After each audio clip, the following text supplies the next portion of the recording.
Madame la Présidente internationale, Mesdames et Messieurs, c'est un immense honneur pour moi de m'adresser à cette auguste assemblée. Je voudrais tout d'abord vous remercier de l'honneur que vous m'avez fait en m'accordant la direction de Birthright Côte d'Ivoire. Je mesure la portée et le prestige liés à cette fonction. Sachez que nous y mettons tout le dévouement et l'abnégation nécessaires pour apporter un mieux-être à la population féminine en Côte d'Ivoire afin de contribuer activement à la réduction de la mortalité fœto-maternelle et infantile. Permettez que je vous donne un bref aperçu de mon beau pays, la Côte d'Ivoire. Situé en Afrique de l'Ouest avec une population de près de 22 millions d'habitants, la moitié de cette population vit dans la pauvreté et n'ayant pas accès aux soins. Bref, le taux d'indigence est très considérable. La récente crise qu'a connue mon pays a encore accentué cette situation. Cet aspect a un impact sur la santé infanto-maternelle. Si au Canada, aux États-Unis et dans la majorité des pays occidentaux, des dons et appuis aux organisations non gouvernementales se font de façon spontanée, ce n'est pas le cas en Côte d'Ivoire, voire dans toute l'Afrique. Notre combat est de voir toute femme enceinte donner naissance à un enfant sain. Il ne tient qu'à nous et à tous ceux qui nous écouteront pour que nous puissions relever ce défi. Le défi est l'essence de la création de la section Birthright de Côte d'Ivoire. En 2005, suite à mon séjour aux États-Unis, j'étais assistante bénévole à Birthright Manassas. Apprenant au quotidien auprès de la directrice Cathy Medson comment apporter secours et assistance aux femmes enceintes tout en respectant la charte de la Fondation. Thank you for everything, Cathy, you have been doing to help me. Thank you so much. I love you. J'ai été désignée directrice Côte d'Ivoire West Africa en 2008 et confirmée lors de la convention annuelle organisée à Atlanta en juin 2010. Dès lors, j'ai installé un centre d'accueil expérimental en octobre 2010 à Grand-Bassam, ma ville natale, ville symbole pour la Côte d'Ivoire en tant que première capitale du pays. Ce centre ouvert avec le strict minimum a permis d'appréhender la tâche qui attendait la Fondation dans sa phase de mise en œuvre.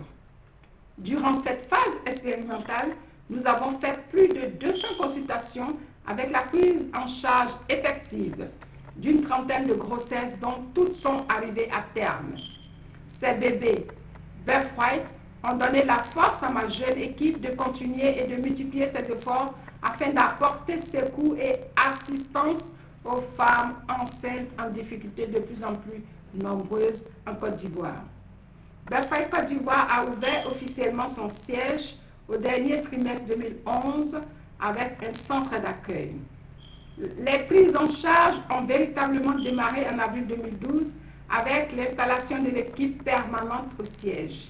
C'est l'occasion pour moi, au-delà des sacrifices personnels consentis, de remercier du fond de cœur de tous les bénévoles de Côte d'Ivoire qui ont donné pour faire grandir cette œuvre.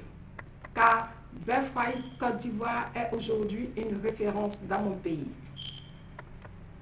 Au plan organisationnel, Birthright Côte d'Ivoire est dirigé par une présidente secondée par une vice-présidente.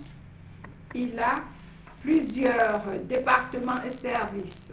Les départements médical, social, technique, communication, les services nutrition, logistique et moyens généraux et deux unités spécialisées, l'unité spécialisée d'aide à la maternité en milieu carcéral, c'est-à-dire nos prisons, et l'unité spécialisée pour l'élimination de la transmission mère-enfant qui est le VIH. Au plan médical, Birthright Côte d'Ivoire a signé des partenariats avec des hôpitaux, des pharmacies les plus proches pour le suivi médical de nos femmes. Au plan social, Birthright Côte d'Ivoire a signé des partenariats avec des centres de services sociaux et installé des points focaux. Les données de la période 2010 à 2013 sont présentées dans le slide qui vont suivre.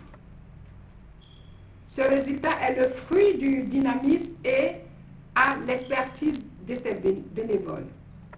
Au vu de la modicité financière pour l'ouverture de la décentralisation de nos activités, nous avons opté pour l'autofinancement.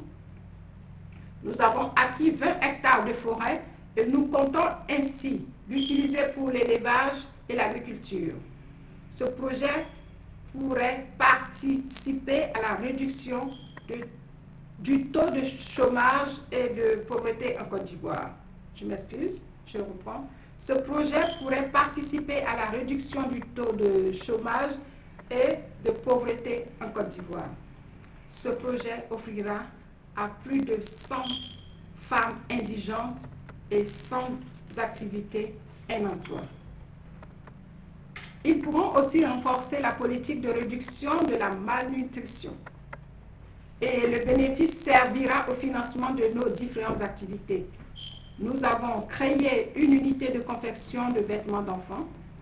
Cette activité permettra à une dizaine de nos femmes d'apprendre gratuitement le métier de la couture, d'avoir une activité génératrice de revenus et de financer certains projets. Et les bénéfices serviront aussi pour prendre des assurances pour les femmes, pour les cas de césarienne, parce qu'il nous faut 150 000 de dépôts avant que les femmes n'accouchent.